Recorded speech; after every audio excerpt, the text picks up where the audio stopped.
Meeting of the Villa Park City Council, I hereby call the meeting to order. Steve, will you please call the roll? Councilman Colacott, Here. Councilman Rossini, Here. Councilman Zimmerman, Here. Mayor Pro Tem Miles, Here. Mayor Pitts, Here. all present. In our continuing effort to recognize those who have made personal sacrifice to serve our community over the past years, we are honored to have Barry Dennis join us to lead us in the Pledge of Allegiance tonight. So Barry, would you come up, please, to the podium? I've known Barry for over 20 years now, and Barry and his family moved to Villa Park 32 years ago. He has given countless hours of service to the community by serving on the city council. His wife was part of the Women's League. He served in Rotary and also the Community Services Foundation. He not only served this community, but also our country as well. Barry was a lieutenant in the 5th Marine 1st Battalion in Vietnam and commanded a rifle company. And I've got to say, some of the stories I've heard, he went through some rough times there in Vietnam, and we really do appreciate your service to this country. He served our community on the city council from 1990 to 1998. He served 2 years as mayor pro tem, 2 years as mayor, and 4 years as city council person. He's also a charter member and past president of the Villa Park Rotary Club and member of the Villa Park Community Services Foundation. So an esteemed career here in Villa Park. I asked Barry what was the most memorable moments while he was on the city council, and he indicated he helped to form the current fire authority. That was his first duty as council person here. At the time, it was just in the beginning. He spent quite a bit of time working on behalf of the community to bring about this entity, which now serves us very well in this community. I asked Barry what was important to Villa Park at that time and during his time as mayor, and he said, of course, the fire authority transition, along with ensuring that rates that we pay as homeowners and so forth in the community are stabilized. I asked him for his advice for the current and future councils, and it really came home to roost with me because we've been thinking about some things for the future. But his response was stay ahead of mandates that affect us and build a plan to create a benefit for us as a community and protect us from adverse effects of those mandates. So in light of all that's going on within the state and so forth, that was very good advice for all of us, I think. So Barry, we'd like to thank you for your service to the community and to our country. It'd be an honor for you to lead us in the Pledge of Allegiance. Thank you very much. Join me in saluting our flag. I pledge allegiance to the flag of the United States of America and to the republic for which it stands, one nation, under God, indivisible, with liberty and justice for all. May I say a word? Absolutely. One of the things I also said to Robbie, one of the things that we felt we really accomplished was none of us went to jail. You're doing a great job. I really owe a lot to the council. I spent 8 years, I was new to the city. I was able to really get immersed with the people and made a lot of friends, and some of the memories from this chamber just thrill me to this day. And I thank you all. I want you to know that everything that I can hear and feel from the community tells me that you're doing a terrific job as well. So thank you very much, and thank you for the honor of leading you tonight. Thank you. Well, we Thank have a you. little something for you. We'd like to take a picture with you if we could. Oh.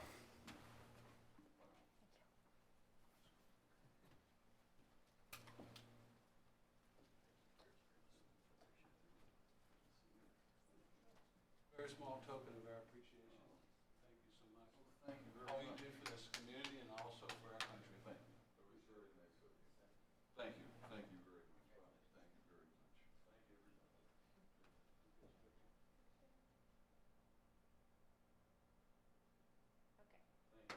Thank you.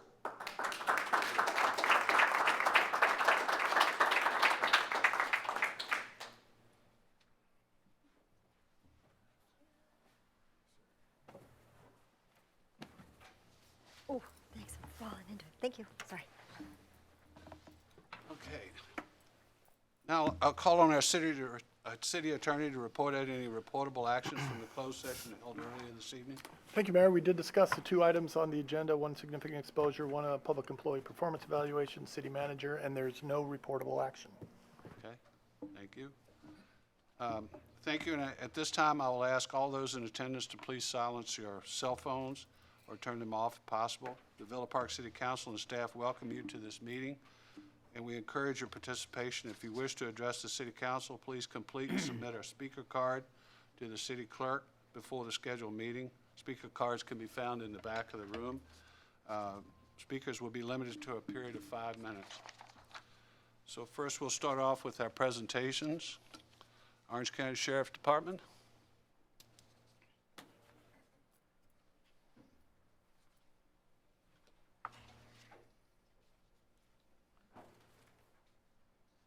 Evening, sir. Good evening, Mr. Mayor, ladies and gentlemen of the City Council, staff, and residents of Villa Park. Thank you for letting me be here tonight to update you on our activities for January. So we have a few calls for service of interest here. First 2 were residential burglaries. One was on January 19th on Jocatall Avenue. And this was a residential burglary where the suspect entered through an unlocked back door and took some jewelry and designer handbags and whatnot. And then on the 29th, on Crestview Circle, this was actually a residential burglary with forced entry, so they smashed the back door window open. To gain entry, the loss there was jewelry also, contents of a safe with jewelry, cash, and some personal identification. So in this one, it was like a small safe, you know, so the suspects were able to actually pick the safe up and leave. So we want to remind people, if you have one of those safes, make sure you anchor it in somehow so that they can't just take the whole safe and off-site and then they break into it and take all your property. On the 29th, there was 2 vehicle burglaries on Patrician Drive, possibly related because they're pretty close to each other. One was a work truck where the window was smashed and they took tool bags. This was like a contractor vehicle that he had parked out there with his equipment and stuff in it. And then the second one, the same date and time for the most part, they smashed the window and also took some work tools. 2 different victims on that one. So again, just those things are just kind of crimes of opportunity with personal items and whatnot left in plain sight. And then we had 2 petty thefts, both of them here on the 1700 block of Santiago. One was at Ralph's, actually. And on that one, I actually have, there's a BOLO bulletin on that I can give to you folks. Maybe set those on the counter. They've been posted on our website, but this lady, our victim, was shopping at Ralph's, had her purse in the basket, and 2 suspects. There's some still frame pictures of them when she turned away from her purse, reached in, grabbed her wallet, took her wallet with her cash and everything out of there, and made off with it. So we haven't identified him as of yet. That's the reason for the BOLO, is attempt to identify him. So we just need to remind people to be, vigilant when they're out in public and securing their property. So that's that one. And then the other one, also on Santiago here at the Coffee Grove, unfortunately, someone stole their outdoor tables overnight. Oh, my. So, yeah.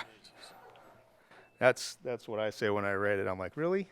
So, yeah, not much to go on that. There's no cameras that captured anything. The only surveillance camera is at Dunkin' Donuts, and it pretty much faces the drive-through area. So not much to really go on for that one.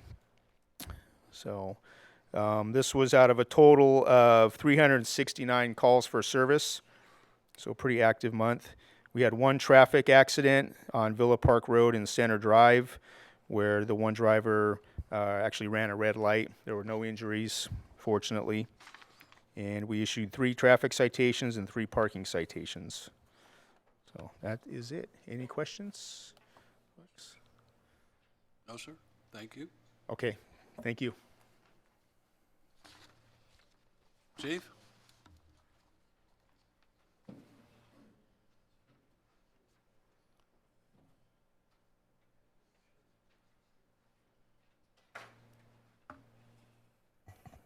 Good evening.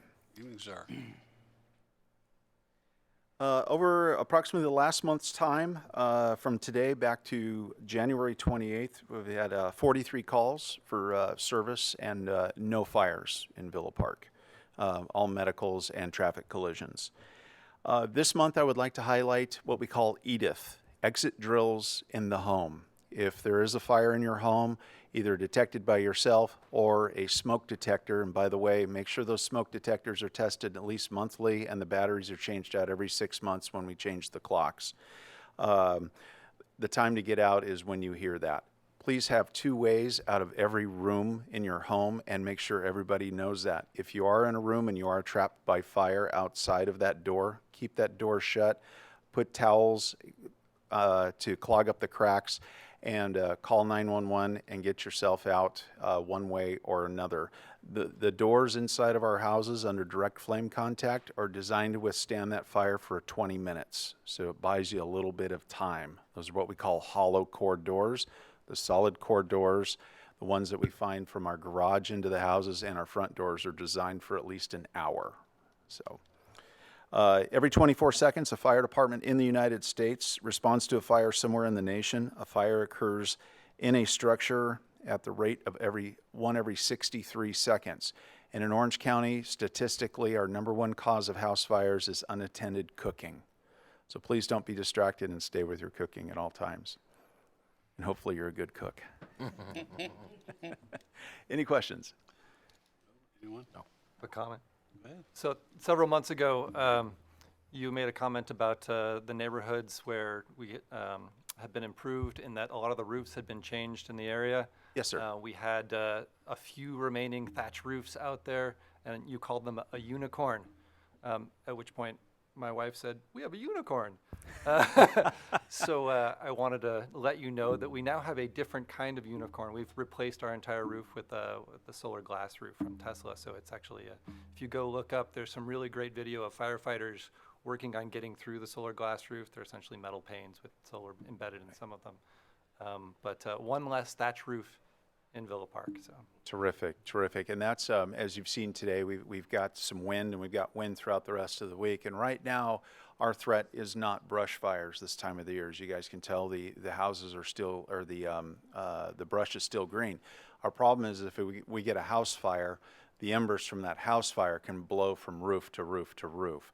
We usually have a response augmented on these days where we do have a working, what we call a working fire, just to go downwind within that block or two, just to make sure we're not getting other roof fires. So that is definitely a threat. But with you changing from one unicorn to another, that definitely helps out, and you can definitely rest a little bit easier at night, knowing your unicorn won't burn. Thank you.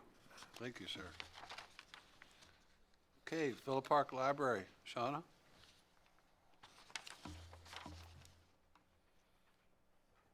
Good evening, evening. everyone. I'm going to talk to you about some of the things we have going on within the next month. On March 17th, we'll be having an opportunity drawing from all of the patrons that have been in and tried to use the self-checkout machine. Our friends of the library have donated a very nice plant and some other surprises, so we'll have that drawing on St. Patrick's Day, and you can enter until then. And there's also still time to take advantage of fine-free days at the library. So if you have an old fine that's keeping you away, come back. We're going to waive all the fines for those overdue materials. Everybody gets a clean slate. And if you don't have any fines, we give you a coupon so you can choose a free book from our Friends of the Library book sale cart. So either way, it's a win-win, so come and see us. We are adding some programs on Saturdays. We've thought about ways that we can give our working families that aren't able to attend on the weekdays just more options. So since our craft programs have been really popular, we are adding a craft program where we're inviting people to bring their crochet projects and their knitting, their art, whatever crafts they're working on. You know, everybody has something stuck in the closet that you just come and be with each other and enjoy some camaraderie and finish up your crafts. We're going to be starting that on March 21st at 2 o'clock. And we're also starting a family story time on Saturdays so that parents that aren't able to come on the weekdays can take advantage of that. And those will be at 3:30 on Saturdays. And I want to take a minute to thank the city staff. They are so supportive of all of our programs and ideas, and anytime we need something, Alyssa and Steve are just so great, and I never get a chance to thank them. So I'm going to do that. And do you have any questions for me?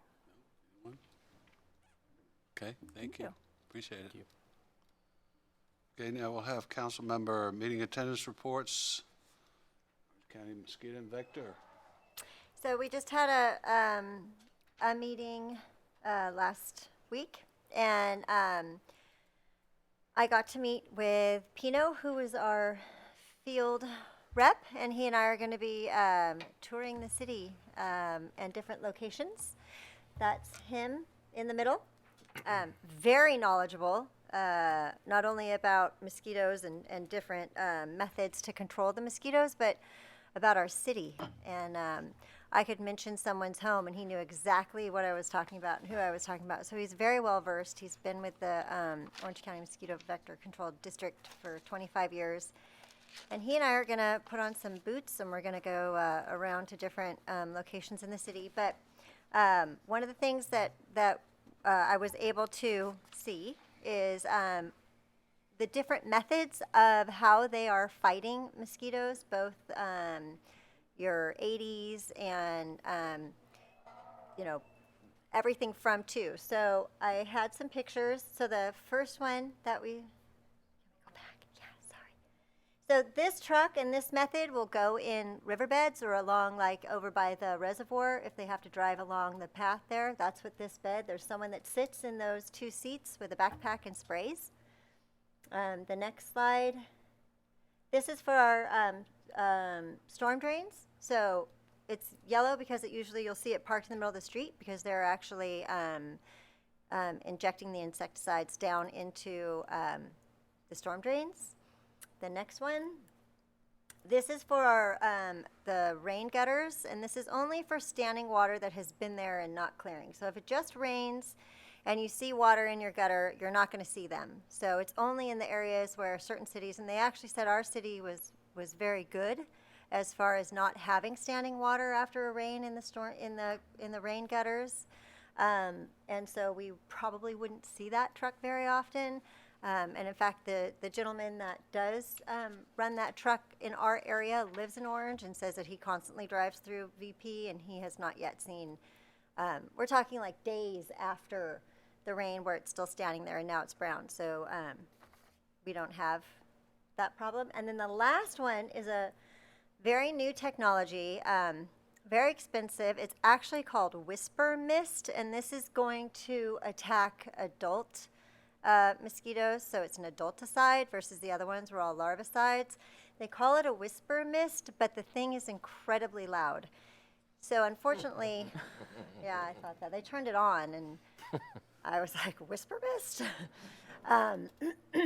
This arm can rotate up and down.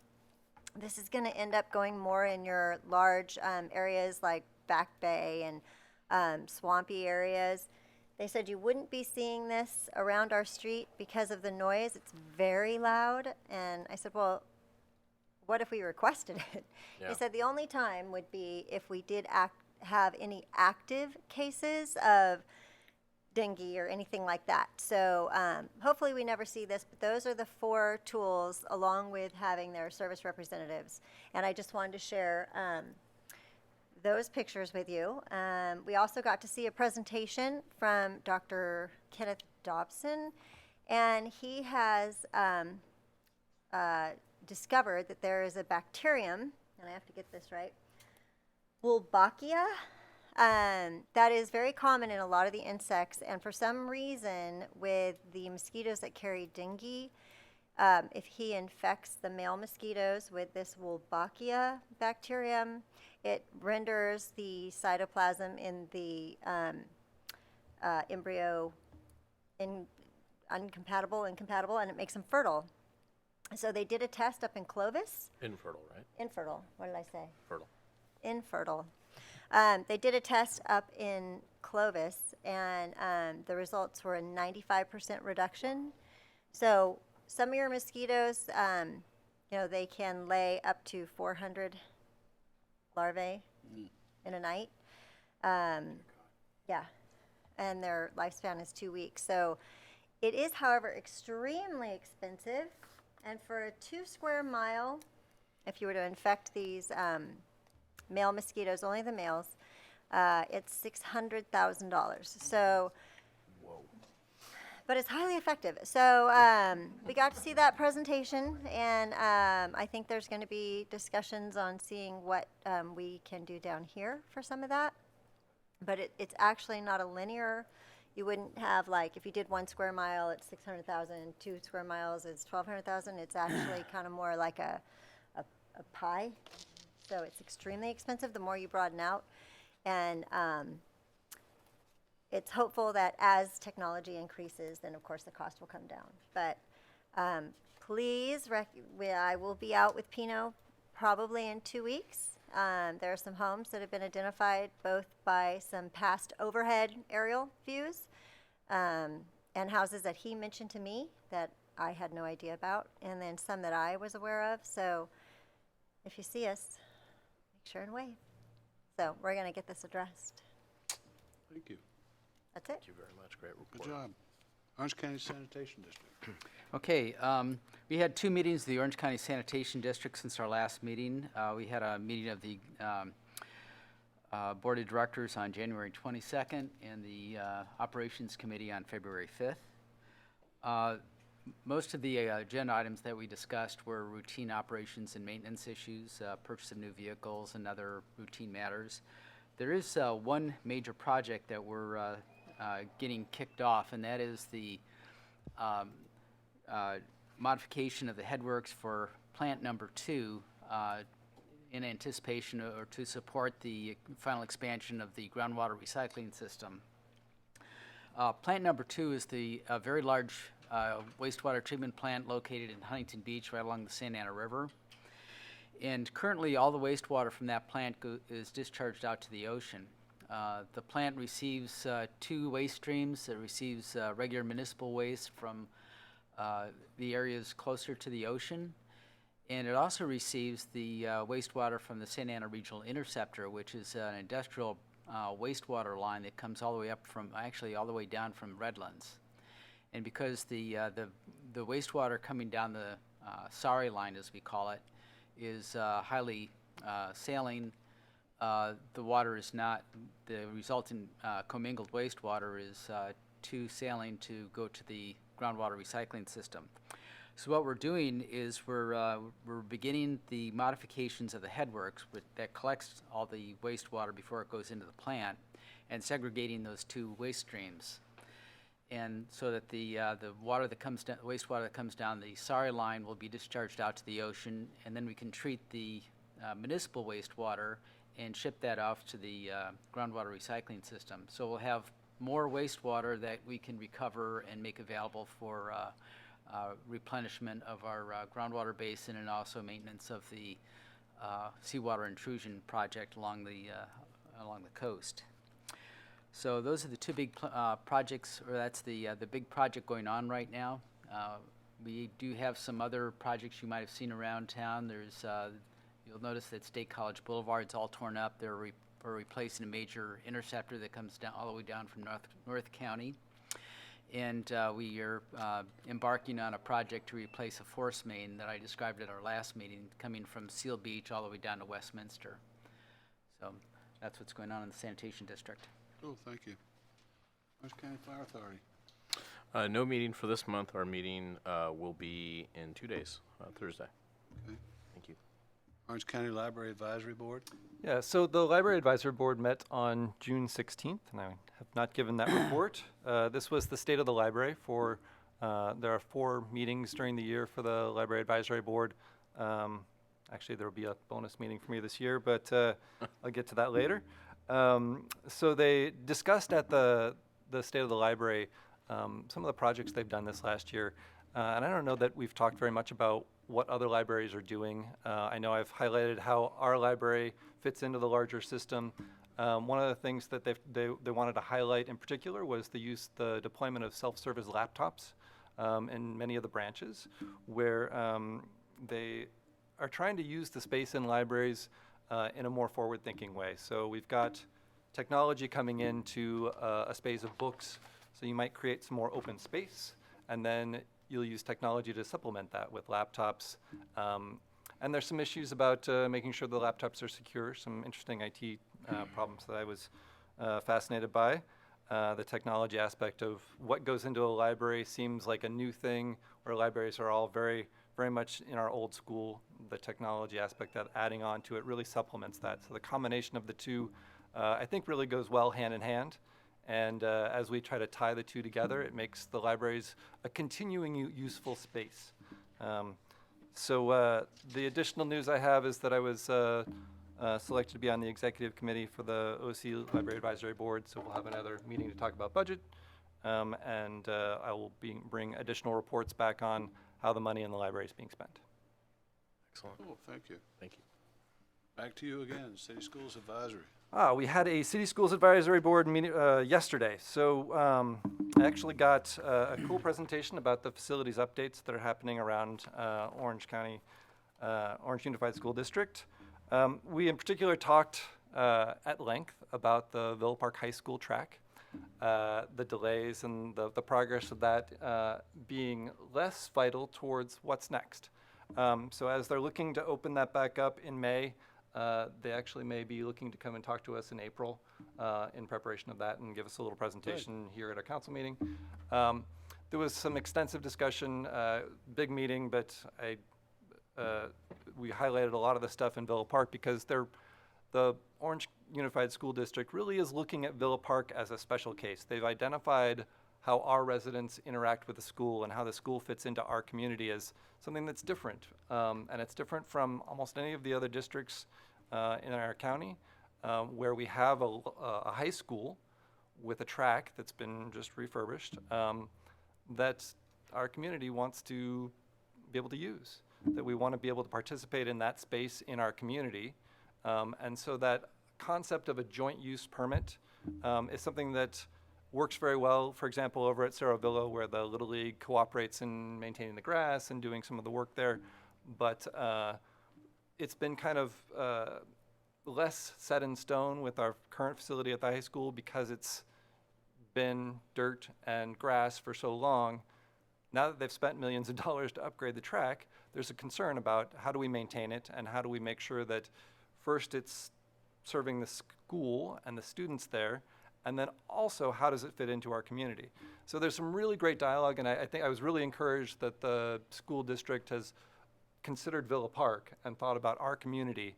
And as I continue to speak up, or as we all continue to speak up and talk to them about that stuff, I think that's important for our residents to know that they have a voice that's being heard and is also being loud sometimes. So to make sure that continued use of that facility and what we're doing in the community stays part of our culture. Cool, thank you. Community development. There was no meeting this past month. However, there are still two large issues that are faced by the city dealing with planning, and these are the results of state mandates. One is the accessory dwelling unit mandates, which are pretty extensive, and my understanding is that the city is going to be incorporating the state mandate into our ordinance by reference, so that we'll always be consistent. But this will be, again, have a potential significant impact on the character of Villa Park. And again, since it's a state mandate, it's we have to comply with it. We don't have we don't have choice, but we need to be looking at it and thinking, how can we best absorb this requirement? Another is the high-density affordable housing assignment that is being faced by the city. The number that we're seeing is something in excess of 200 units. And that's, again, we're going to have to figure out a strategy for how we can absorb at least part of that into the city. Again, not something, it's not consistent with the character of Villa Park, but it's something that we're going to have to face up to and deal with to comply with the state mandate. And it's, you know, there are maybe ways for us to make it, deal with this in a not so objectionable manner, but it's something we're going to have to work on and think about sooner rather than later so that it minimizes the impact on our city. So, no report. Thank you. Friends of Villa Park Library? Okay, Friends of Villa Park Library. So the library had their, Friends of the Library had their fundraiser on February 8th, the lunch with Patty Hirsch. The comments I heard back about this fundraiser were all entirely positive. Patty Hirsch was a fantastic speaker. He has a financial background, and all of the information that he's gathered over the years, there was a little fear that he might be a little dry and might not present facts or present his storytelling or engage the crowd very much, but he did a fantastic job of really relating that to interesting stories that people were really excited to hear. I'm excited that the Friends of the Library is able to raise money in this way. It's a great organization that helps our library. I was gonna reiterate what Ms. Carlos said about, or Mrs. Carlos said about the fine-free days. That's February 14th is when they started. They go through the 29th.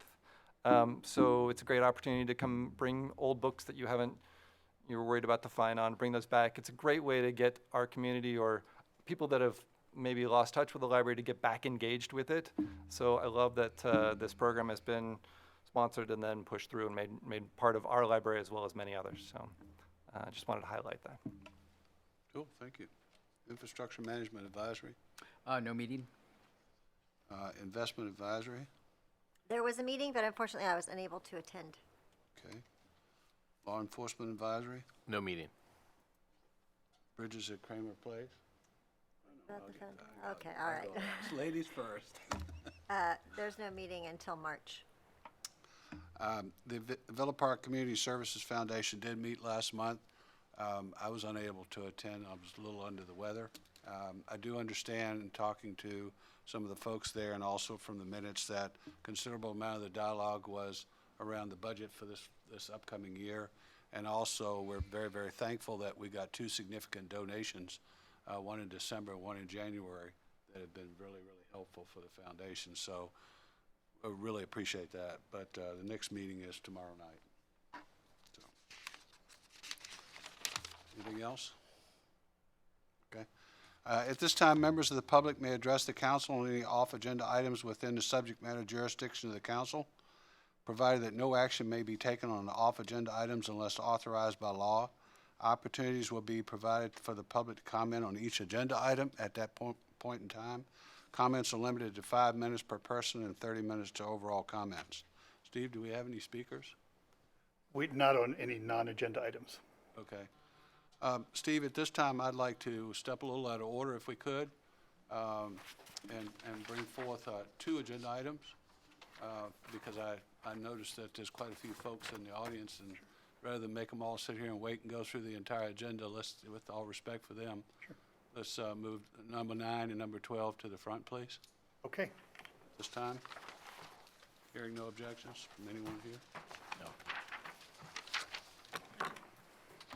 Our first item of new business is item number 9 regarding compliance with AB 1594, green waste recycling.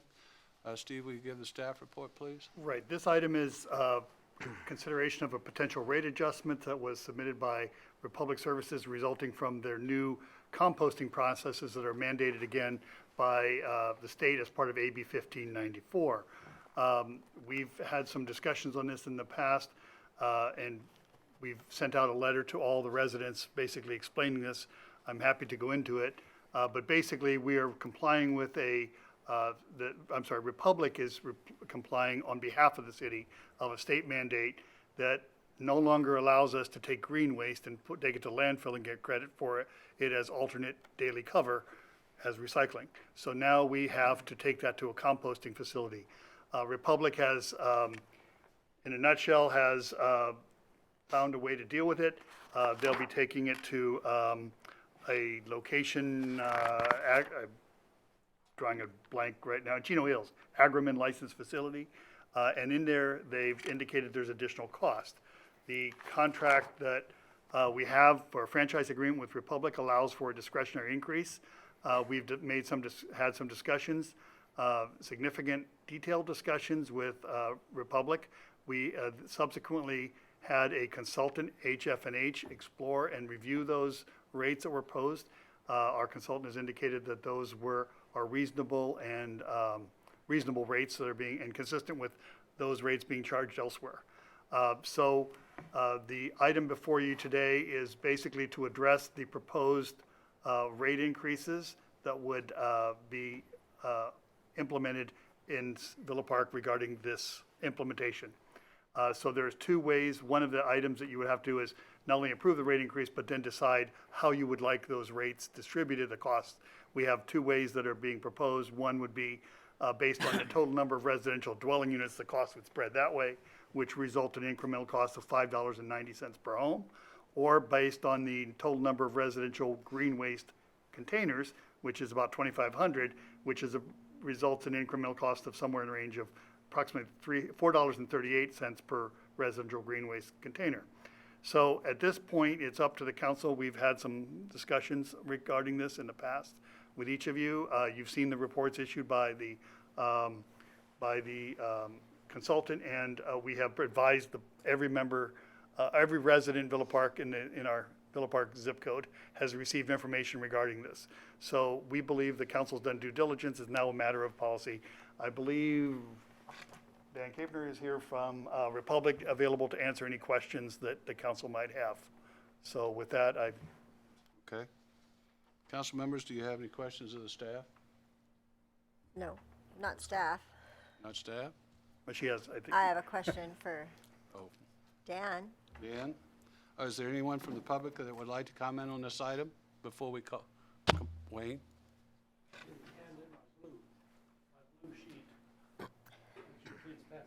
Thank you.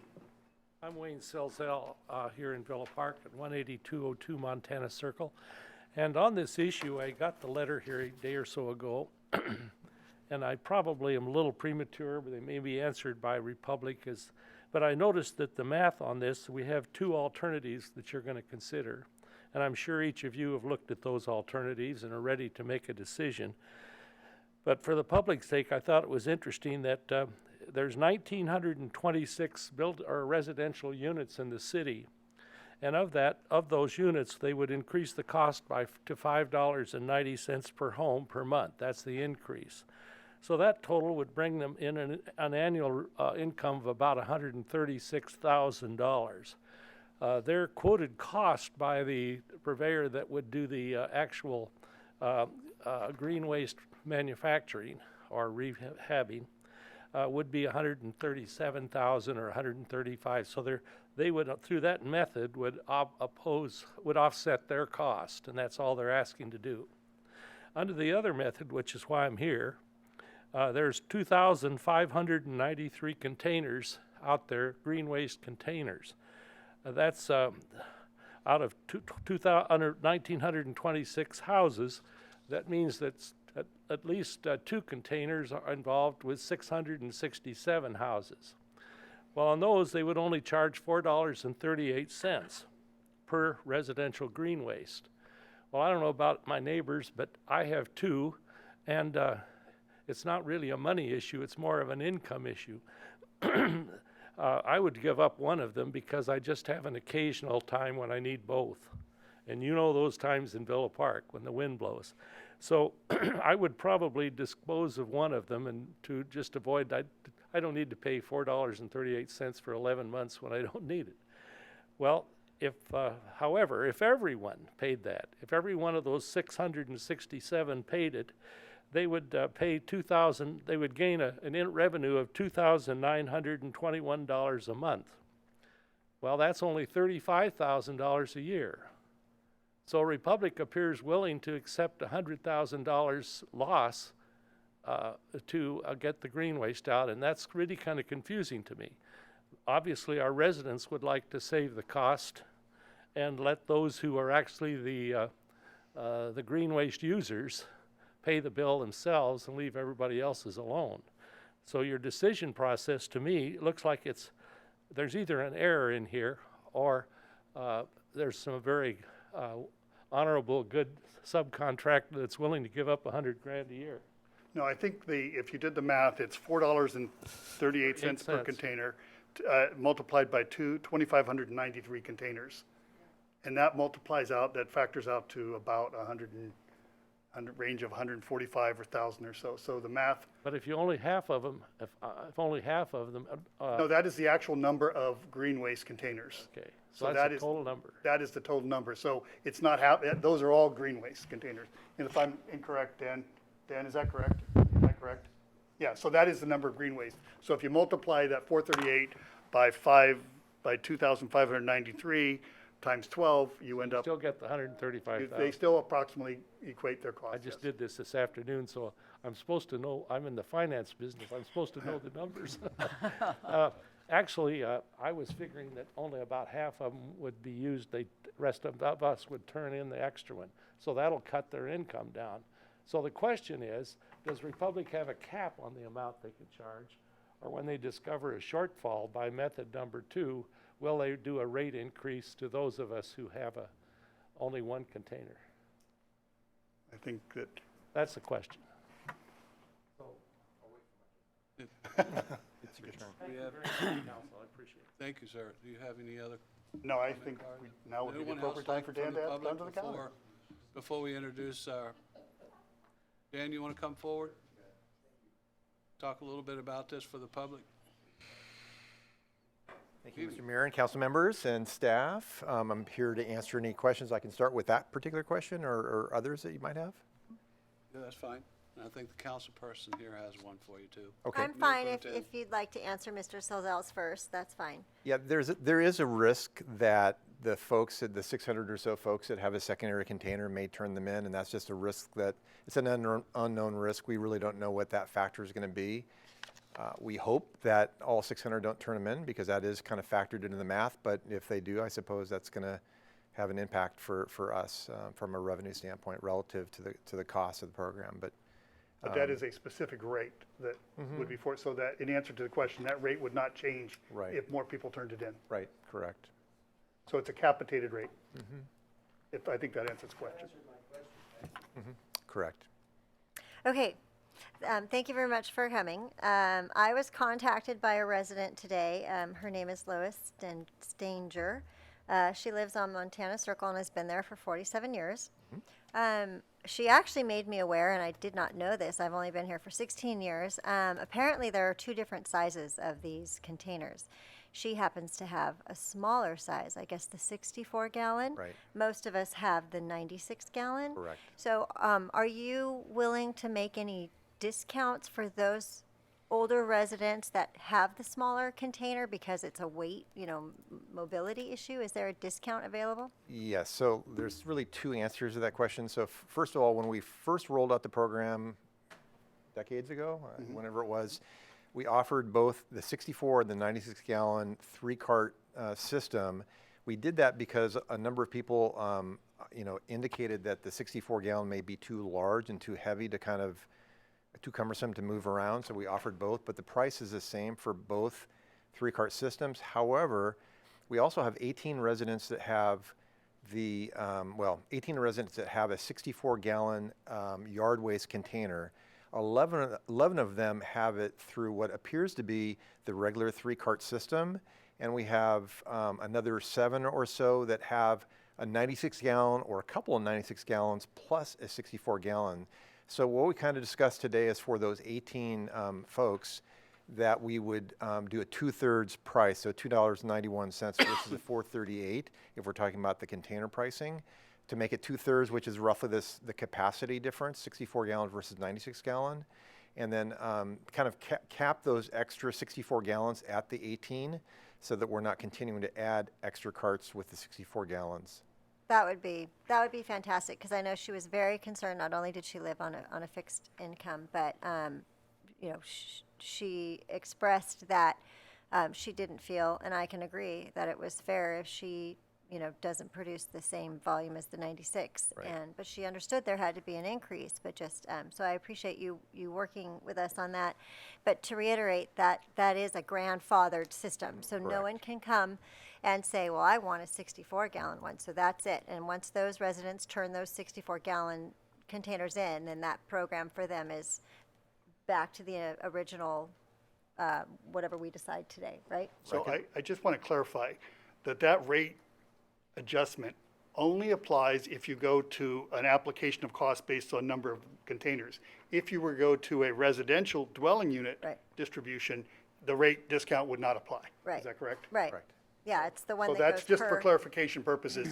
Alternate 2 versus it applies, alternate 1, it would not apply. Right. All right.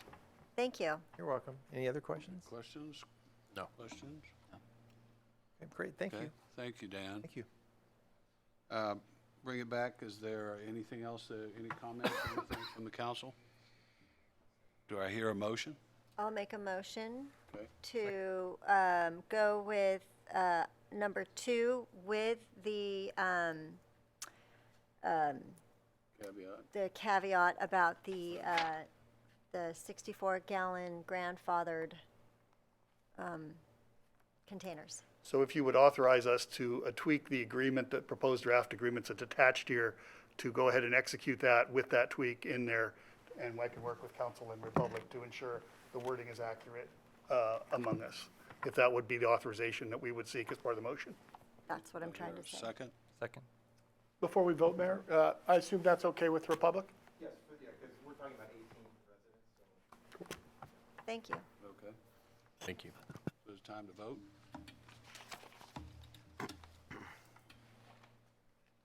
That passes by a 5-0 vote. And Steve, I want to thank you for, and the staff for, getting a letter out to the public this past week to alert them of what was going on. It's obvious Wayne got a copy of it, so that's good.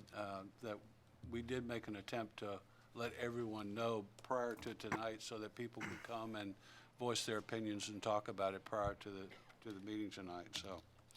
The next item I'm moving up is number 12.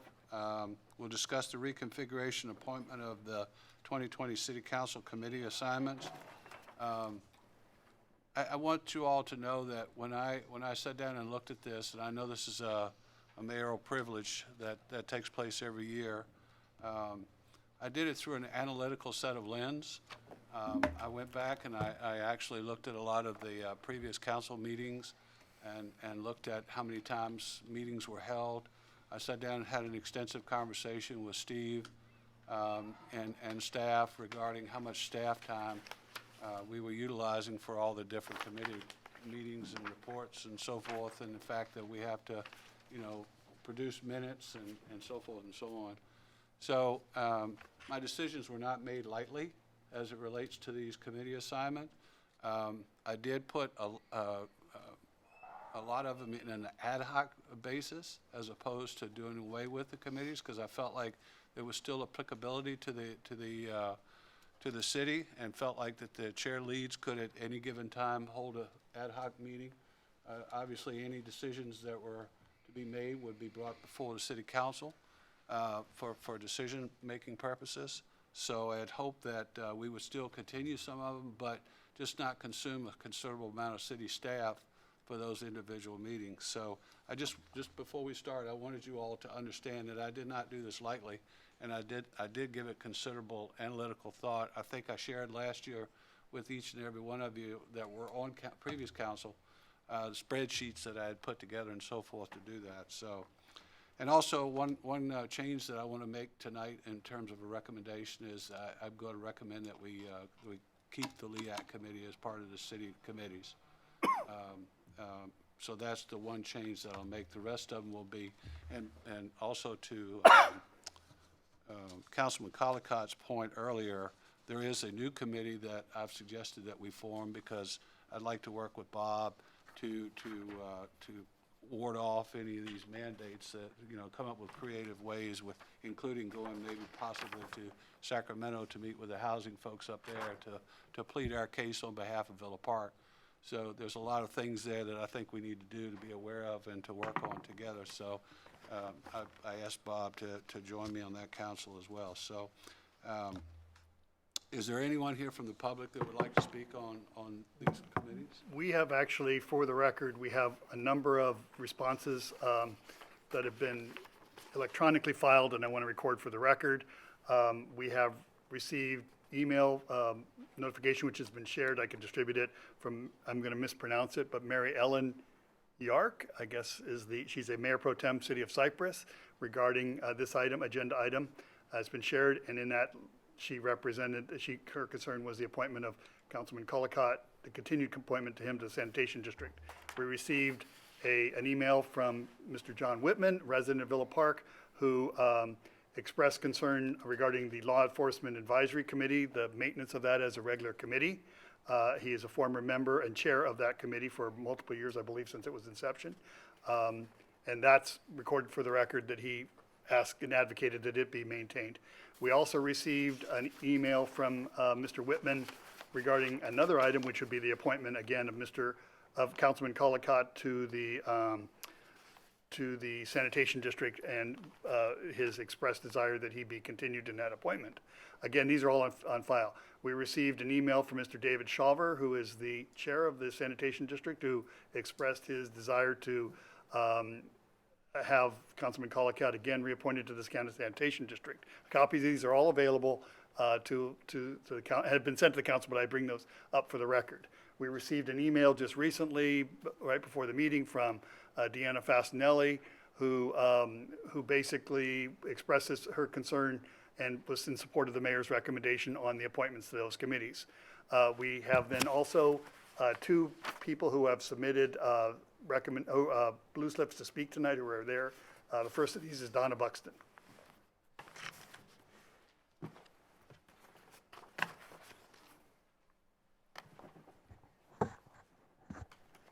Good evening, Mayor Pitts, council members, city staff, and residents of Villa Park. I come to you, as I did last month, to voice my concern about the council member assignments proposed by Mayor Pitts, specifically that of Sanitation District. This position is one of three, the others being Vector Control and Fire Authority, that I consider to be critical to the health and welfare of not only Villa Park residents, but of the county as well. Councilman Colacott has served on Sanitation District for 3 years. He has decades of experience during his career, which has made it easy for him to make an impact at the district, and he has risen to leadership positions, currently chairing the operations and steering committees. He established an ad hoc administrative building committee and championed initiatives that have reduced schedule, saving an estimated $1.8 million to the district. This translates into reduced rates for all of us. I recently took the liberty to speak with Dave Shaver, who is the chair of the Sanitation District. He explained to me that this district is responsible for $200 million of infrastructure, and that one of his biggest challenges managing the district is the revolving door of elected representatives on the board. He expressed to me that it's taken 1.5 years to get his management team where it is, saying, quote, "It is a well-oiled machine and everyone is working well together. I would hate to lose Bob. He is a fiscal conservative and has been a watchdog for the ratepayer." He then went on to tell me about major initiatives in which Bob is very involved, the initiative to increase water treatment volume, as well as the development of new headquarters and labs. Before our conversation ended, Mr. Shaver expressed to me that Councilmember Colacott could easily be vice chair in the coming year. Villa Park has not had that kind of representation since 1973. It is clear that Councilman Colacott is making a huge impact at the Sanitation District. Why would we choose to cause a detriment by removing someone who's become so invaluable? So, in addition to having the background and experience in this area, Councilman Colacott also has the time to invest. He is not simply representing Villa Park by attending meetings. He is actually actively involved in driving initiatives. I ask this question: Why would we not want the best of the best representing Villa Park for the betterment of not only our city but our county? We have two other key assignments where our best representation has been put forward. Councilwoman Miles has been assigned to vector control. This takes advantage of her background in the sciences. Former Mayor Rossini has been assigned to fire authority, which takes advantage of his extensive background and connections in the public sector. On that note, I want to congratulate Councilman Rossini, as he was recently unanimously nominated for vice chair at Fire Authority. He is an outstanding representative for our city, and I believe that Councilman Collicott can be that for us too. So here we are with Sanitation District, the assignment, an agency responsible for protecting the environment and public health in the processing of wastewater. And we're talking about passing on somebody with decades of experience who's currently chairing 2 committees, managing key initiatives, and already having an impact on a district. In the name of knowledge diversification, it just doesn't seem to make a lot of sense. I would like to propose that you can have the best of both worlds. Let Councilman Collicott continue in his work. Ask Councilman Zimmerman as alternate to attend the meetings with Councilman Collicott and come up to speed on the operation of the sanitation district. There are also tours that are offered by the district that can help to increase Councilman Zimmerman's knowledge of operations. When Councilman Collicott can no longer serve, Councilman Zimmerman will be in a better position to step in. I submit to you that in this case, the price that will be paid for removing Councilman Collicott from the projects in which he's actively managing is far greater than any benefit that we would achieve in the name of knowledge diversification. City Council members, I am appealing to you and asking that you acknowledge that Councilman Collicott is by far the best choice for this position, and to please vote for him to continue in his role at the Sanitation District. Thank you for your time. Thank you. The second speaker is Wayne Sizell. I really didn't intend to talk to the issue of your appointment on this, but I just wanted to advise that when I served, I was on the Sanitation District for 4 years when I was on council many years ago, and that was in the 1980s for those young people who weren't born yet. But the thing that I was on with the League of Cities was the Arterial Highway Funding Committee, and I was kept on that for 4 years, and I did eventually chair it. That committee has at the time, had about $2.5 million to use for special arterial highway projects that involved the cities. In other words, they were like the bridge over the Santa Ana River between Orange and Anaheim, right across from the sheriff's shooting range there and near the stadium. That bridge had needed a lot of improvements, and $1.25 million went into that. So that was a typical project. Villa Park had a similar issue at the time with Meats Boulevard, connecting it down, and we were negotiating with who's going to pay for it. We didn't have a budgeted money for it. And I did not nominate it, but the committee felt in repayment for my years on that committee, they appropriated $169,000 to Villa Park to complete the improvements of Meat. So I just underscore the importance of with a little city like Villa Park, we're acted upon so much because we aren't big enough to have much influence. And when you do have someone who has gained a position of influence, it's always good to play that trump card because our city benefits from it, just as Donna just pointed out. So I just wanted to say, keep that in mind in terms of appointments.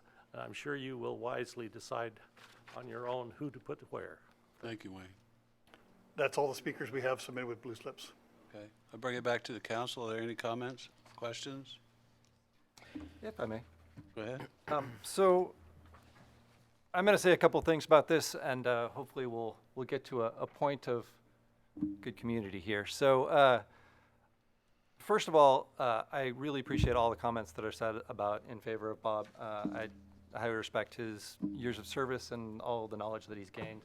And I really appreciate what he brings to that position. He's been in the sanitation district for 3 out of his 5 years on council. And I guess what the proposal is that he continues in that position for the next 3 years while he's still here, which would give him 6 out of his 8 years on this council in this position. And my first hesitancy about that is that I don't think that's a great precedent for our city. I think that the idea of putting one person in one position and entrenching them there doesn't provide the ability for the diversification of opinion and the ability to provide different insight to those positions. So when I approach each position, I bring a different set of knowledge and a different set of principles with me. I've been elected as leader not only here, but in multiple boards and positions that I've been on. I'm typically terrible at talking about myself and talking about the good things that I've done. So I'm stepping out of my comfort zone a little bit here. And I was reminded by a Villa Park resident today, as I was on the cover of a magazine for the company that I have just started working at a year ago, where we've turned around the entire IT department there, that what I bring to the position is something that is unique to me. In the Orange County Sanitation District, there are 2 large committees, the Operations Committee and the Administration Committee. What you guys are talking about, what has been suggested is that as Bob moves forward to be chair of the Operations Committee, I would be much more fundamentally aligned with the Administration Committee that deals with information technology and finance and HR. It's something that I would be very likely to rise to lead and to move forward in. So we bring a different set of skills to the same position, and I think the idea behind having the position appointed every year instead of for 6 years or 4 years or 2 years even, that every year you reanalyze that and you think about how can we best serve that position this next year. So I would love to bring my unique style and my enthusiasm for this. I have noticed that my presentation of things is very different from Bob's, and I think that's sometimes refreshing and needed. When I went and was looking at this stuff, I don't know if anybody knows What to Flush. WhatToFlush.com is the site that the Orange County Sanitation District puts up. They make a big push on it every January, right around Super Bowl. And I hadn't heard about this before. It's something that I hadn't seen presented, and I think is fascinating. And it talks about the 3 Ps and what we want to put down our toilet. I recommend everybody go to WhatToFlush.com. And I think that kind of, the information about that, I was fascinated to find out that in biosolids, that the compost that's produced by the sanitation district is used to actually reduce carbon emissions. It's actually compost offsets greenhouse gas emissions when it's mixed into topsoil, and so there are all sorts of interesting facts that I think I would highlight as a district representative. So it's just a different perspective on those things, and I think the recommendation that the mayor is bringing is, let's change that up. Let's bring it. Let's get something different this year. I really love that recommendation, and I really respect that. I think that at this time, I'd actually like to withdraw that and back it out for a year, because Bob has this position that's coming up, and I'd like for him to continue for a year, if that's okay. I've heard our public, Wayne, I highly respect your opinion. Donna as well, you've spoke very eloquently about this stuff. The letters that we received, it bothers me in some ways, because to me, there's a big aspect of this that's just about Bob. And the prestige that's gained by the chair is not necessarily something that the city, I talked to Jared Hildebrand, who's the city manager, ex-city manager here, is now at Stanton, where Dave Shaver is. And I've talked to our city manager, other city managers. There is no particular prestige that's conveyed upon Villa Park by our city member being that. It's really prestige conveyed upon him. And I don't think that should be a consideration in how we decide who goes on these committees. I think that it's really what we need to think about is how the city's impacted. But I hear what Wayne just said about how the city's impacted by having a voice in there. And I think that in this particular case, that might be worth another year. And I really like the idea of me coming more up to speed on some of the other issues.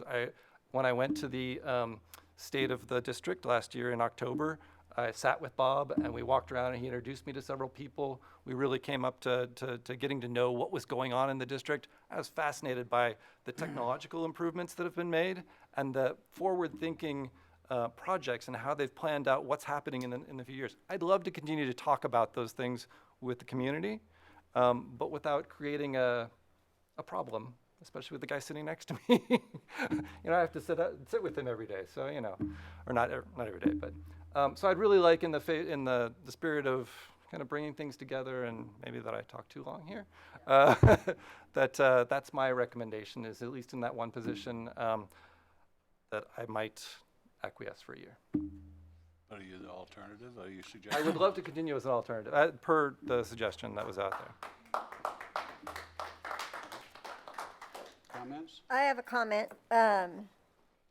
So I respect people that have reached out to me, not just because they're longtime residents, but because they trusted me with their thoughts.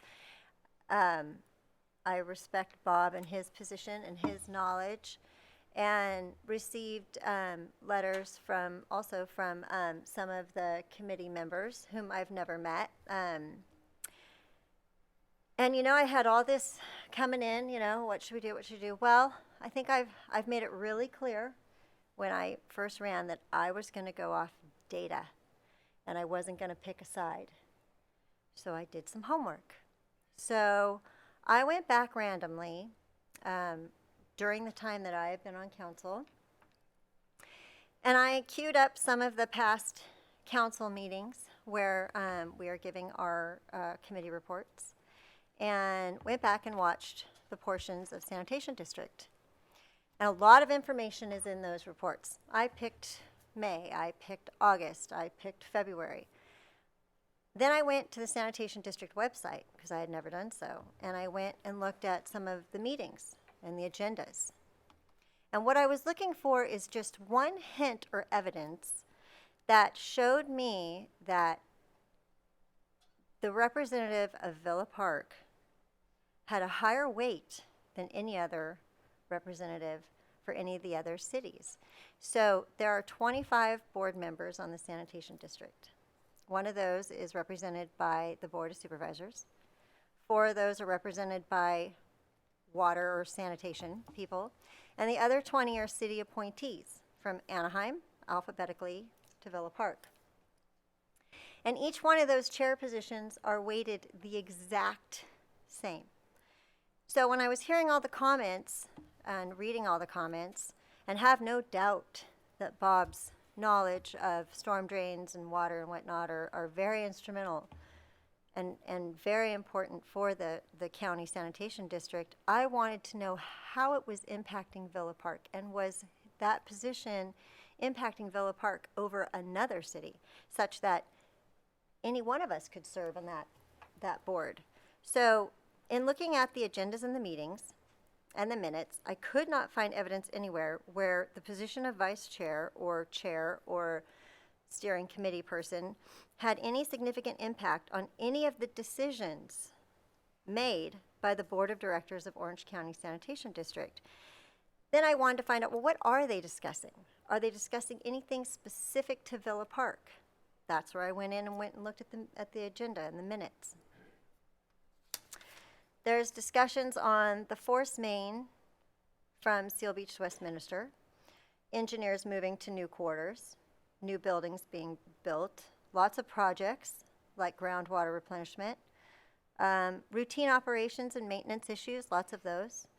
The committees are approached with bids, open POs, blanket POs, they approve contracts, the buying of new trucks, budgets, etc. Kind of a lot like vector control. So in there, I couldn't find anything specific that was making the position for Villa Park stand out above and beyond to where we couldn't have somebody else represent. It's important to me to make sure that when I make my decision, that I'm making it because of the data I collected. So, the sanitation district has high-level engineers, and I believe that was communicated in a letter that was given to me. And I know that there are high-level engineers, and those high-level engineers are the ones that make the recommendations to the board of directors. So the board of directors is not making policy. The board of directors are not making projects. They are approving budgets and approving purchase orders and invoices and different things relating to those projects. But I think the public might be under the impression that the board of directors are actually the engineers. And in fact, very few of those board of directors are engineers. And I know that our representative is extremely knowledgeable, and the sanitation district has been probably very lucky to have him and his expertise and his knowledge. But it's not making Villa Park any better by having someone of his background on it versus someone of my background.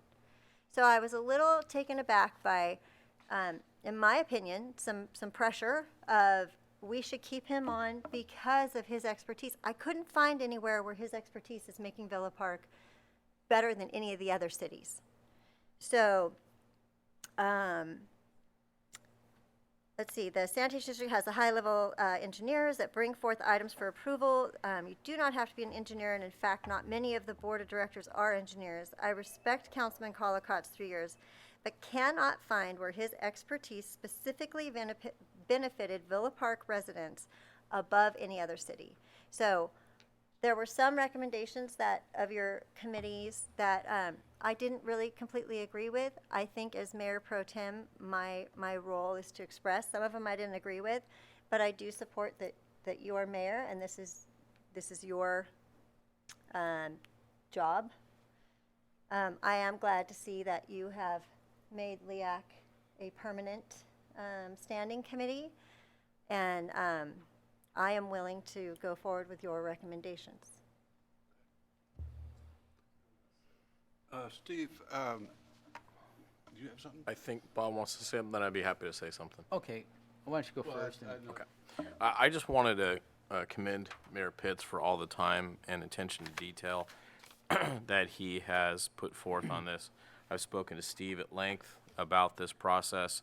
Last year, there was some discussion, and I entertained and accepted the wisdom and advice of a new councilwoman, and I appreciate that in my decision-making process. And I, even though it was the mayor's discretion, I think having that second council member, her input, I think was invaluable. And I think last year was arguably a very successful year, in part because of that, but also because, frankly, we all work together. And I think the spirit that Chad is showing tonight recognizes that and steers us in that same course, and I appreciate that.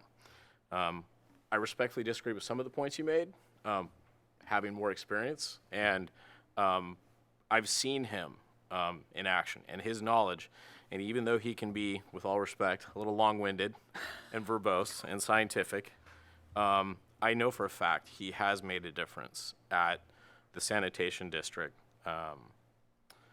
Chair Shawver personally took me aside recently and said, I sent this letter, what's going on? And he chewed on my ear and he said, look, I really need this guy. And his words, I was surprised. I figured it was just a letter, but he sincerely meant it, and he's been in this business a long time. He's been an elected official, I think somewhere in the neighborhood of 25 years. Over 30. He's a very wise individual, and he's seen good elected representatives and not so good. And I think he shared a lot of valuable information with me about Bob's value to the district and to his leadership.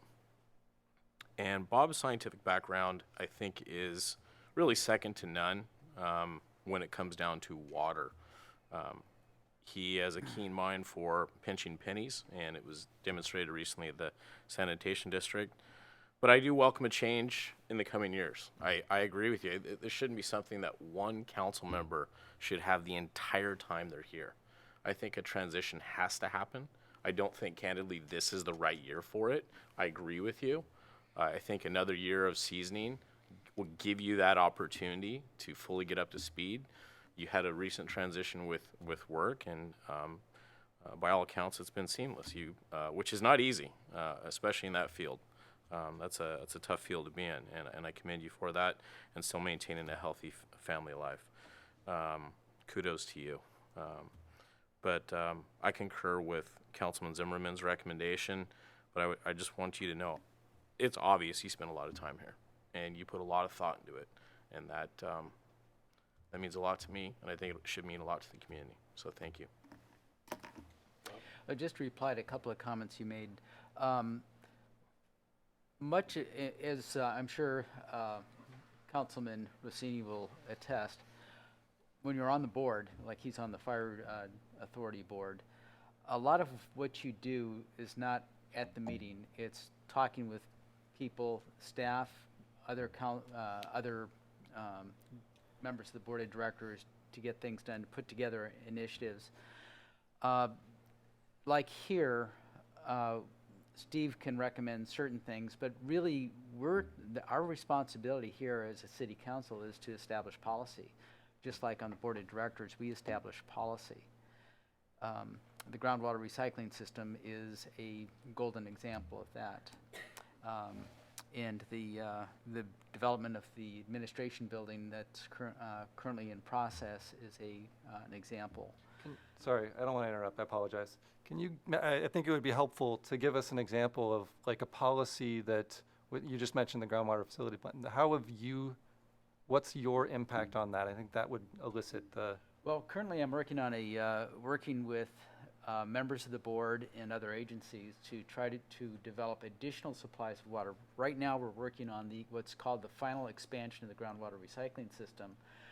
Well, what I'm working on is beyond the final expansion, identifying additional sources of water so we can increase the volume of water that's produced, increase our water supply in Orange County, increase the water that might be available, and also diverting some of that water to the basins in East Villa Park.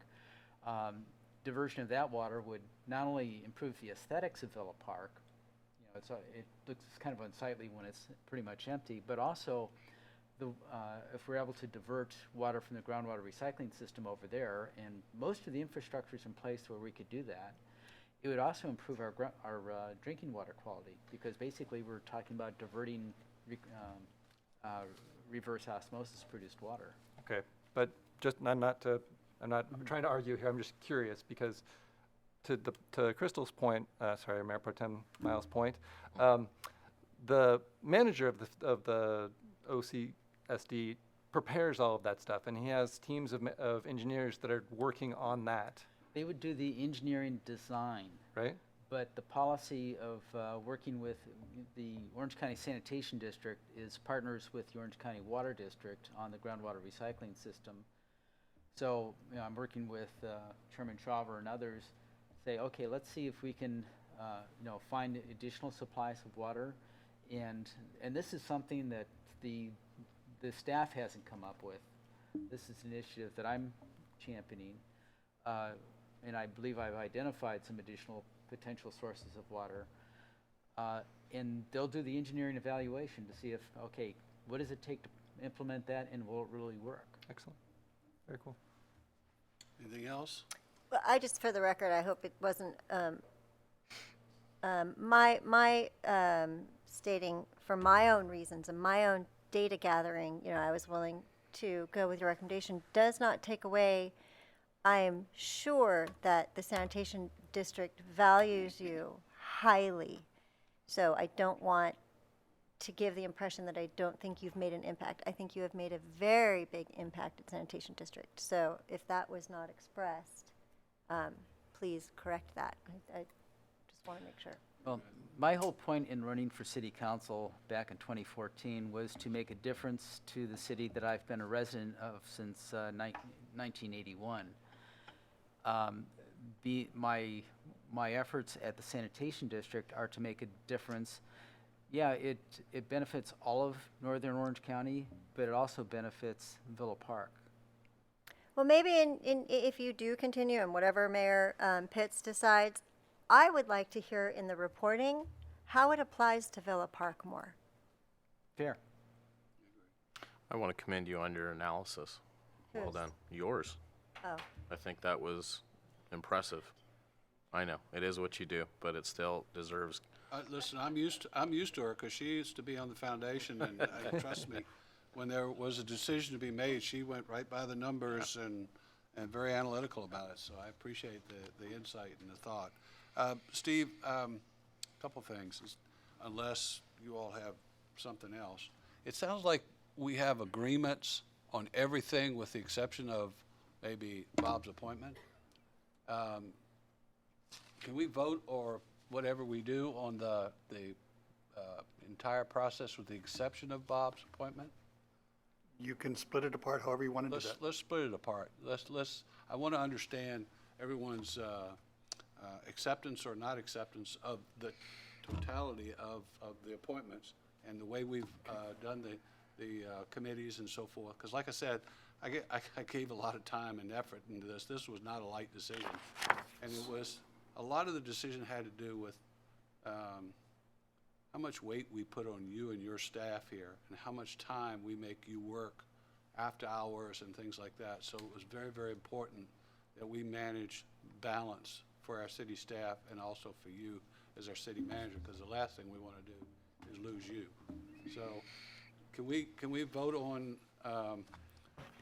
because I assume it's not my decision, we have to vote on it. So I would say that we amend keeping the LEAC as part of the city.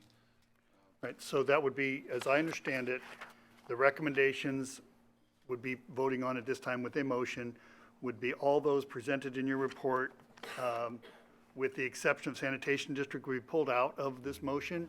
And in the motion, it would include LEAC being left as is. Correct.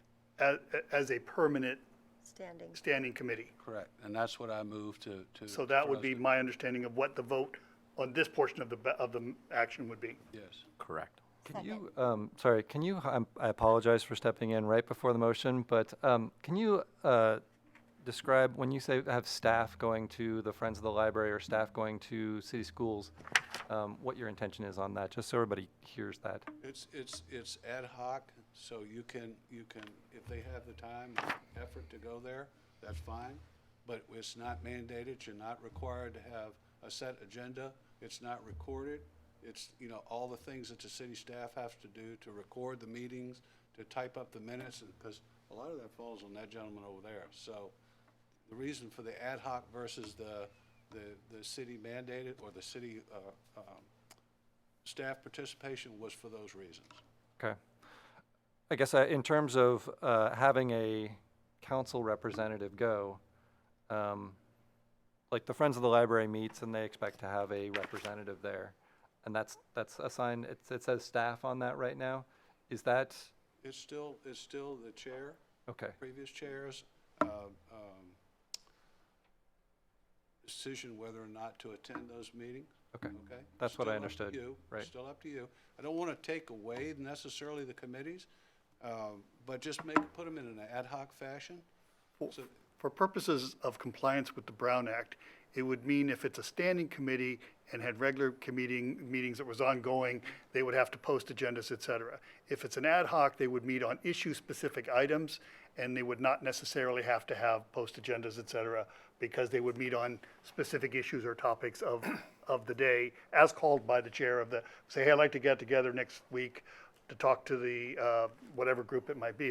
go over to Rockwell's and have a beer and sit and talk about it. And I think that would be the purpose of an ad hoc, was be issue-specific or topic-specific, I guess, to say, to differentiate. A standing committee created by this moves into the Brown Act, public noticing requirements, et cetera. Yeah, ad hoc is also usually of limited time duration, right? As to specific. So these are subject to review next year, so this is all subject to review next year. And you know what? It's subject to review at any given time. Right. Yeah. I think we ought to try this because, once again, I think it's something that we ought to, it's giving back time to our city staff. If there are important issues that Friends of the Villa Park Library or any of these other committees may have, they can meet as often as they would like to or not very often. But if any of the issues come up, they have to come before the city council anyway. So you have that opportunity to bring it before city council and get input from us, and we decide on what we want to do moving forward. I like it. I really appreciate it. Again, I'll reiterate how much thought you put into this, so thank you. Okay. So Steve, can we, I make a motion to keep everything? Okay. Okay. Is that we approve as presented by Mayor Pitts previously, with the exception of removing sanitation district from this vote and creating law enforcement, LEAC, Law Enforcement Advisory Committee, as is, as a standing committee, and changing that from an ad hoc to leaving it as a standing committee Right, with the previous appointments to it. right. Everyone clear? So that would be this motion that would be acted upon this time, Okay, or voted upon. let's vote.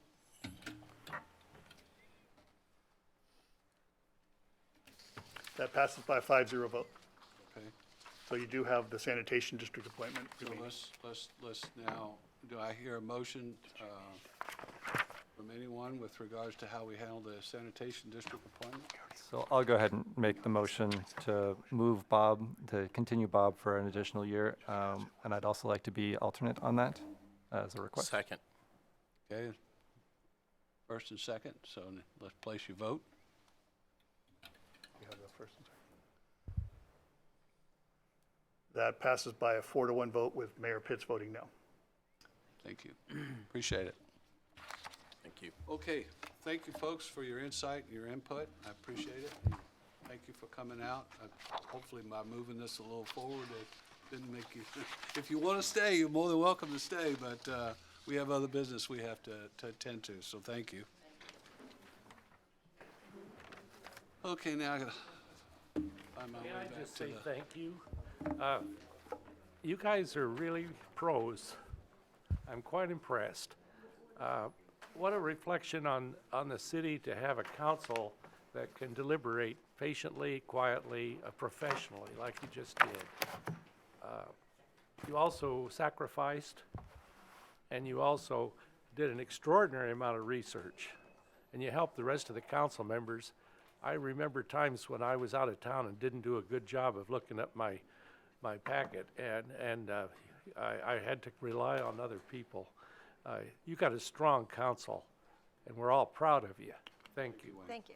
Thank you, Wayne. So now we'll move into our agendized public hearings. Our first hearing is to review and waive the reading in full of all ordinances and resolutions on the agenda. I will now open the hearing. Staff, please give the report. This is the monthly reading of a public item to move forward in an expeditious manner in the council meetings. We recommend approval. So moved. Second? Okay, thank you. Let's vote. That passes by a 5-0 vote. Our next hearing is the second reading of the ordinance 2020-618, amending Article 5-5 to include a definition for electronic smoking devices and adding Articles 6 through 10 to the Villa Park Municipal Code regulating smoking pollution control. I will now open the hearing. Staff, please give the report. This is the second reading. The first was heard on January 28th. It does two things. It restricts sale of electronic smoking devices to minors and prohibits smoking consistent with state law within 20 feet of government buildings. This is the second reading, which was passed unanimously the first meeting on January 28th. So that's easy for me to say. And we'd recommend approval. Any questions, comments? None. Do I hear a motion? So moved. Second. Please vote. Passes by a 5-0 vote. And for the record, that will take effect 30 days from adoption. Thank you. So Thank you. Highly pure. Now we will consider our consent calendar. All items on the consent calendar are considered routine or usually enacted by one motion approving the recommended action list on the agenda. Any member of the city council, staff, or public may request an item be removed from the consent calendar for discussion of separate action. Council members, are there any items from 5 through 8 that you would like to remove from the consent calendar? None. Okay. Do I hear a motion? So moved. Second. Motion is second. Place your vote. Okey-dokey. Passes by a 5-0 vote. Okay, our next item for business is the building inspection contract services. Steve, will you give us a staff report? Thank you. This item involves a request that we've prepared to allow us to provide coverage for our building official. As you know, our building official, our code enforcement officer, and our building inspector are all one person, Mr. Bill Tarrin, who works approximately 30 hours a week. In the absence of Mr. Tarrin, we have no coverage. We have no backup support, and for vacations, illnesses, et cetera. That being said, one of the things I've tried to do is make sure that we do two things. One, provide coverage, because in the absence of him, contractors are delayed, inspections get delayed if he gets the flu, and we don't get, plan check slows down, contractors have to, residences can't move forward on projects, et cetera. Inspections don't get done. So one of the things I've tried to do is make sure we have coverage. And secondly, I wanted to make sure that Mr. Tarrin, who's expressed an interest in probably retiring within the next, I don't want to give a specific time frame, but within the near future, as we all sort of look out and say we want to do something. Bill has been around for a long time and has worked in the city for quite some time, actually since 2001. He can tell you the history of buildings from owners back sometime, probably only superseded by the knowledge Mr. Collicott has, but of the buildings. But anyway, bottom line, Bill has expressed a desire at some point to move on, and so I said, where can we do this sort of, I don't necessarily want to bring on a staff person to just be here, because Bill does a very good job of keeping up, but I want to be able to have sort of right now allow for some knowledge transfer, and at the same time provide as needed hourly coverage. So in the absence of Bill, et cetera, I have coverage, and I can also bring a same kind of consistency, so Bill can sort of train this person or this group. So we've contacted several firms, but basically Anilta Group, which is out of Huntington Beach, has done this, and at one time actually himself was, way back when, filled in as interim city engineer for some time at Villa Park. He's expressed a desire and a willingness to step forward and do that. He employs a number of individuals that serve in this capacity. So he has a rate schedule. They said, give me a rate schedule and we can come to the council. What we decided to do was allow, I would have a $10,000 limit on it basically. So we wouldn't use it. I only use it right now for $10,000 to allow coverage transfers and things. But basically what I'm doing is setting the stage so when Bill leaves, I have the ability to then transition into potentially even a contract employer, much like we do with the city engineer, much like we do with the city planner, where somebody is contracted, we're not necessarily have to have a city staff here. So anyway, Anilta is a highly recommended. They do work throughout the county, a number of cities. They have exemplary qualifications. Everything from city of Irvine, Laguna Niguel, Cypress, Orange, Lake Forest, et cetera, the list goes on, number of projects. So my recommendation to the council is that we bring this firm on board in a not to exceed, a 5-year contract, not to exceed $50,000 at amount $10,000 each, each year. So that I have the ability to to provide coverage so Bill can go on vacation without me grimacing. And at the same time, if he gets sick and calls in sick, I'm not telling a contractor, too bad about that. We'll have to wait till he gets better over the flu. So I think this provides us a really good opportunity for the present and also for the future. So my recommendation is to approve this contract with Anilta Group as a professional service contract. Okay. Any questions for the staff and council? None. Nothing? Steve, I had one, but it just went right out of my head when you started talking. Sorry. Never mind. It wasn't that important. Okay. So is there anyone from the public that want to comment on this? Okay. Do I have a motion? So moved. Second. Please vote. Passes by a 5-0 vote. Thank you. Can I ask Todd a question? I'm doing this backwards and I totally didn't, I should have pulled item 8 with the engineering design because I live on Santiago, and should I have recused myself? That's for the design services with, it's a contract change order We're going so fast. with Streeter Engineering to do So it's, design work. What is the nature of the rehabilitation? It is, in a nutshell, it's basically, the gas company ripped up the road to put pipe in there.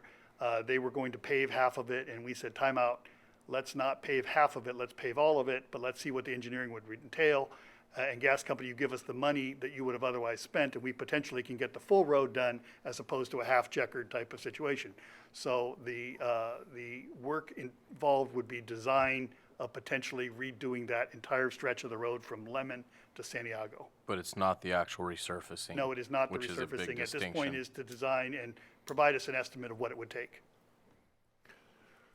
I tend to be cautious in these circumstances, so what I recommend is that you do a motion for reconsideration to undo that action. Crystal can announce a potential conflict and then step out, and then you can revote. Okay. You actually technically don't have to step out because it's on consent, but let's just do the whole thing. do it anyways. And that way, there's no questions, I if make that's a mo- okay with the Mayor Pro Tem. I make a motion that we reconsider item number 8 for a vote. I'll second in accordance with the city attorney's discussion. And you can and announce. I'm going to step out because I think there's a potential conflict of interest. Okay. Thank you for doing that. Yeah. Should have hit you. Sorry. Huh? You mentioned I should have So, said something. so motion second, vote on the motion to reconsider. Okay. Okay, go ahead.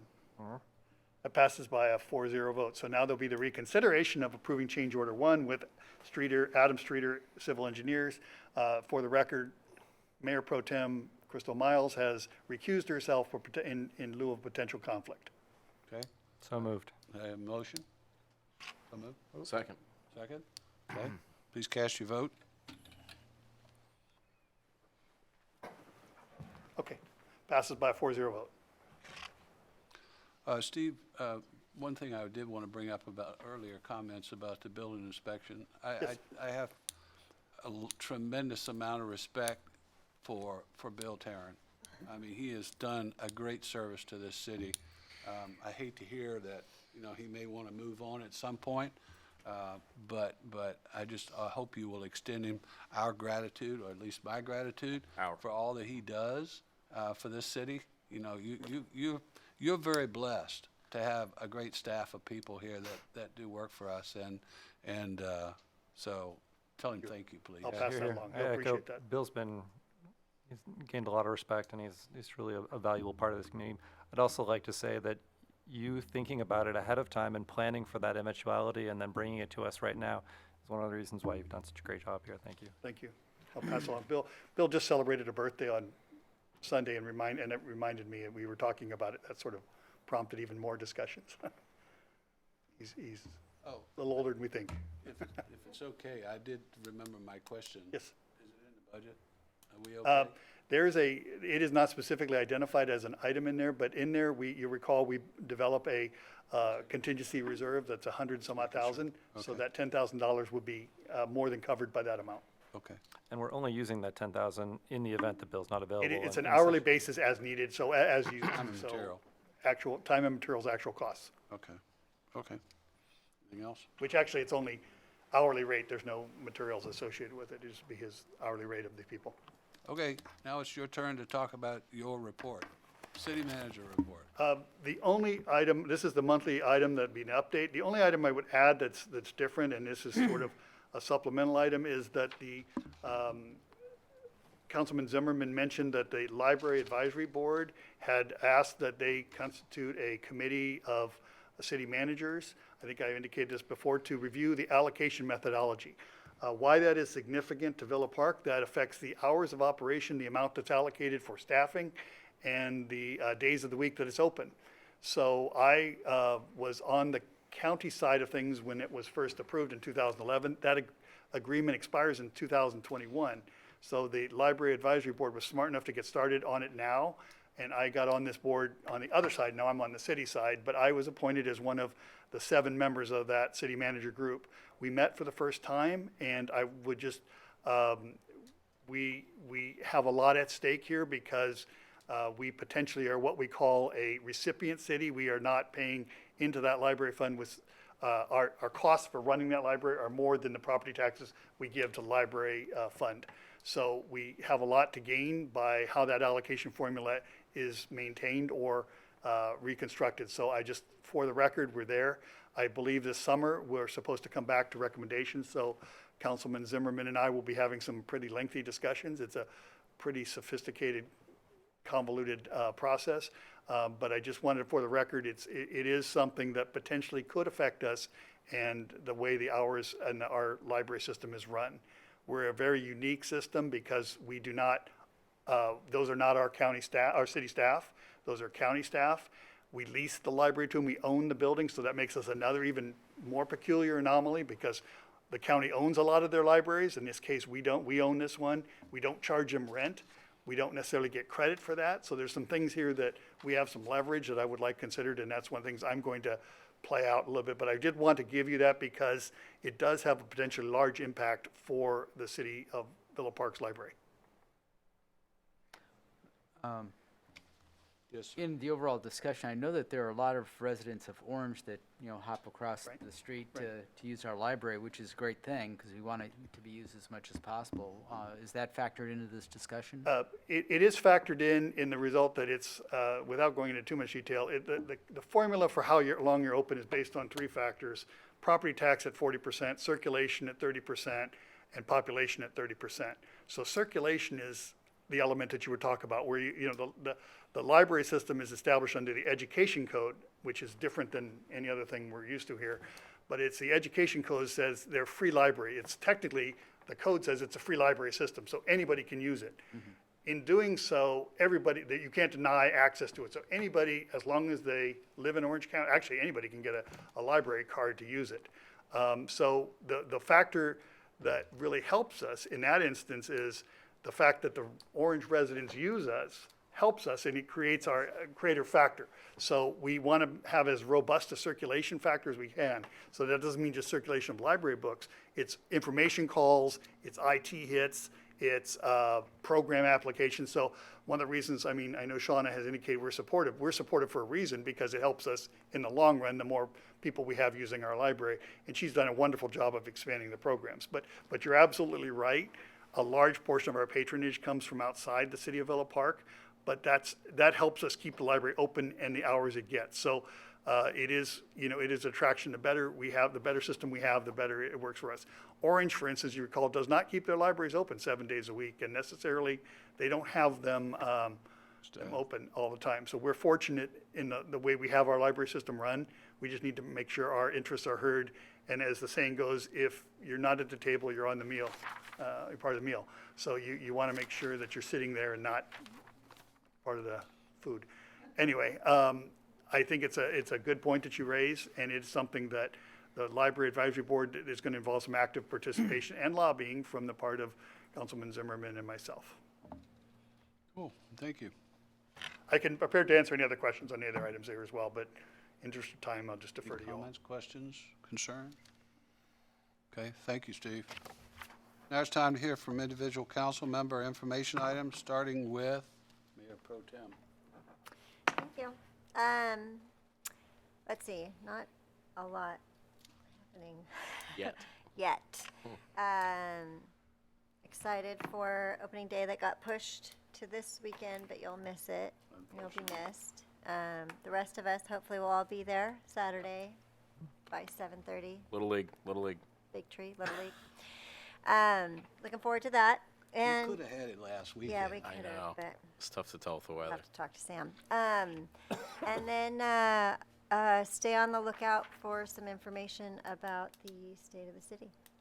That's really kind of it. Okay. Councilman Rossini?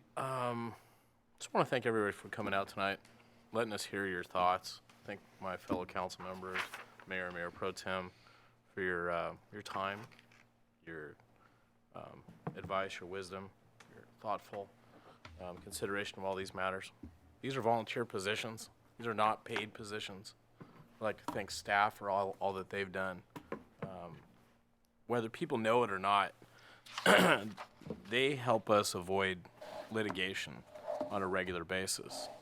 And that means that we can provide excellent service to our residents. So without their hard work and without their volunteerism and without your careful thoughts and votes, we wouldn't have a city. So it's a team, and I think we're doing a pretty good job of it.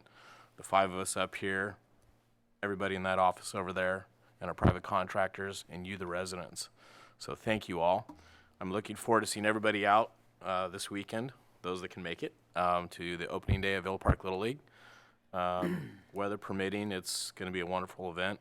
Some games have already started, and it's really exciting to see a bunch of young boys and young ladies, coaches, moms, dads, brothers, sisters, grandparents, come out and give all that they have. It's really a special thing. Our local fire station is going to get some sprucing up here soon, Station 23. As a member of the Capital Improvement Committee for the past few years, I think maybe some of my squeaky wheel, my voice, my actions may have resulted in some action, hopefully more to come. They're hopefully getting a new paint job and maybe even some new windows, at least a new paint job for now. The men and women that serve over there, they're incredibly brave, they're wonderful, they never complain, but I took a tour of that facility and I know that they deserve better. And even though they wouldn't admit it, I know that there are certain things that they deserve that the fire authority could afford. And if you have happy, healthy, well-rested firefighters, I think you're probably going to get a better response, just as you would in any profession. You're going to get quicker response times. You're going to get people who enjoy coming to work more. Certainly it's about the paycheck. Certainly it's about benefits. But it's about where you're hanging out, where you're spending a huge amount of your time day in and day out. And I'm so thankful for Chief Fennessy and the Capital Improvement Committee and his deputy chiefs and all the staff over the Fire Authority for listening. And that's about it. Councilman Colcott. Well, I just checked the weather report for Saturday, opening day for Villa Park Little League. It looks like it's going to be perfect conditions, high of 73 and sunny, no clouds. So hope to see everybody out there for the parade, which I believe starts at 7:30. That's my recollection. And then we're going to have opening ceremonies directly thereafter at Sierra Villa at the Villa Park Little League fields. I will be wearing my manager's hat from when 1999 when I managed the single A Marlins. I have a couple of other hats from when I was managing Villa Park Little League. My son and I went through the whole program and enjoyed it greatly. Virtually lived at the field for a long time. But it's a lot of fun, and hope to see a lot of folks out there. Don't forget we're judging the floats. Yes. Yes. That's your, I won't be, that's your, for obvious reasons. oh, I will abstain. Okay. I have to Yeah, abstain. yeah, Don't vote on your float. Oh, okay. Well, at least from that portion, I won't vote on that. Make you step outside and not. Yes, yes. I mean, we're talking parade floats. This is serious business, guys. Councilman Zimmerman. Thank you. So I went on a trip that I wanted to talk just very briefly about. Went to Antarctica, a once-in-a-lifetime trip that was a really special opportunity for myself and my family to see the seventh continent, a part of the world that not very many people see. There's limited tourism down there. Only a few people are allowed every year. And we had a fantastic trip there. It was truly splendid. I have some amazing pictures, which I know many of them my wife shared on Facebook, and we'll maybe even put a picture of our family holding up the Antarctic flag in our feeder. But I'm going to give a talk at Rotary about my trip, and so I'll invite everybody to come do that when I have that talk to explore more about that. I've talked a lot tonight, so. But you came back with all your fingers and I toes and came no back all frostbite. intact. I hated to miss the council meeting in particular, but you know, some of those things just aren't ever going to be an opportunity that you can pass up. I failed to mention earlier for city schools, the Fred Kelly Stadium is in progress of moving towards being open. They have a tour this Friday that I'll be going to. And I've also been involved with the facilities master plan for OUSD. They have some town hall stuff coming up, and the master plan meetings March 23rd and 20 something coming up. So that's my report. Thank you. Well, this month I attended several Women's Leagues events, which are always fun, and you know, there's a lot of good food, a lot of good fellowship, and certainly get a lot of input with regards to how we can be a better council and offer better services to our constituents. I also attended the Villa Park Spartan Breakfast and was one of the chefs. They cooked pancakes. And I think between three or four of us, I think we cooked over 1,500 pancakes. Wow. Folks. So I think They it were was a Very success. tasty. It was a success. And I tell you what, the Caleries, that Marty donates most of the majority of the food for that. And I have to say thank you, Marty, for you know, your effort, your donation, and your kindness, because he just, I mean, he works very hard to make sure that that event goes off. And thanks to our fellow Rotarians who are all there and help to serve and also to cook and so forth. A lot of volunteers were there that day, so I appreciate that. But it was a fun time. Anything else? So now we'll adjourn the meeting until the next regular city council on March the 24th at 6:30 p.m. Thank you all for coming. We appreciate the public being here and providing input for all of us. Have a safe and good evening. Thank you. Thank you.